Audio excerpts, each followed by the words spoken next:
చతుర్దశి సందర్భంగా మన వినాయక చవితి నవరాత్రులు అయిపోయి వినాయకుడిని నిమజ్జనాల కోసం 11వ రోజు అన్ని చోట్ల నిమజ్జనానికి వెళ్తున్నాయి. వాటికి అనుగుణంగా అన్ని చోట్ల లోకల్ అడ్మినిస్ట్రేషన్, లోకల్ మున్సిపాలిటీ, తర్వాత గ్రామ పంచాయతీలతో కోఆర్డినేషన్ చేసుకుని అరేంజ్మెంట్ చేయడం జరిగింది. వాళ్ళు ఇప్పుడే మనకి దుబ్బాలో కూడా వినాయకుని విగ్రహం నిమజ్జనానికి స్టార్ట్ అయింది.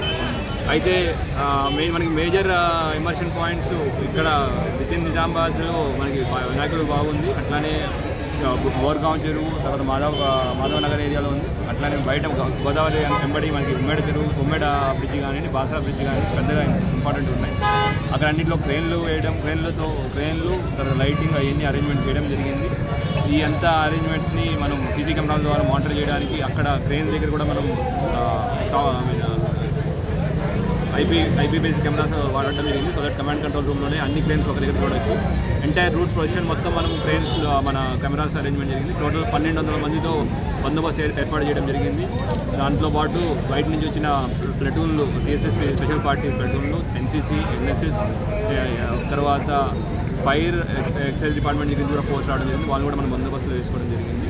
అన్ని చోట్ల మనం మెడికల్ వాళ్ళతో కోఆర్డినేషన్ చేసుకుని మనం మెడికల్ క్యాంప్స్ పెట్టడం జరిగింది. అట్లాంటి అంబులెన్స్లు కూడా అన్ని చోట్ల రెడీగా ఉన్నాయి. ఇన్ కేసు ఎనీ ఎవెన్చువాలిటీ జరిగినా వాళ్ళకి ఎటువంటి ఇబ్బంది లేకుండా అన్ని డిపార్ట్మెంట్స్ కోఆర్డినేషన్తో మనం చేస్తున్నాం. ఈ ఎంటైర్ ప్రొసెస్ని మనం డ్రోన్ ద్వారా కూడా క్యాప్చర్ చేస్తున్నాం.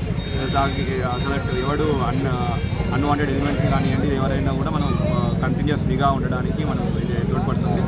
అట్లానే ఈ ఎంటైర్ రూట్ గురించి మనం ట్రాఫిక్ వాళ్ళు మీకు డైవర్షన్ కూడా ఇవ్వడం జరిగింది. అందరికీ మాకు విజ్ఞప్తి 8 feet అండ్ అబోవ్ ఉమ్మేడ బ్రిడ్జ్ వైపు వెళ్ళాలని, 8 feet కన్నా తక్కువ ఉన్నాయని బాసరా బ్రిడ్జ్ వైపు వెళ్ళాలని కోరుకుంటున్నాం. వాటికి సంబంధించిన రూట్ మ్యాప్ అన్ని చోట్ల ఫ్లెక్సిబుల్ ద్వారా పెట్టడం జరిగింది. అందరూ ఫాలో అవుతూ కోరుకుంటున్నాం. Thank you.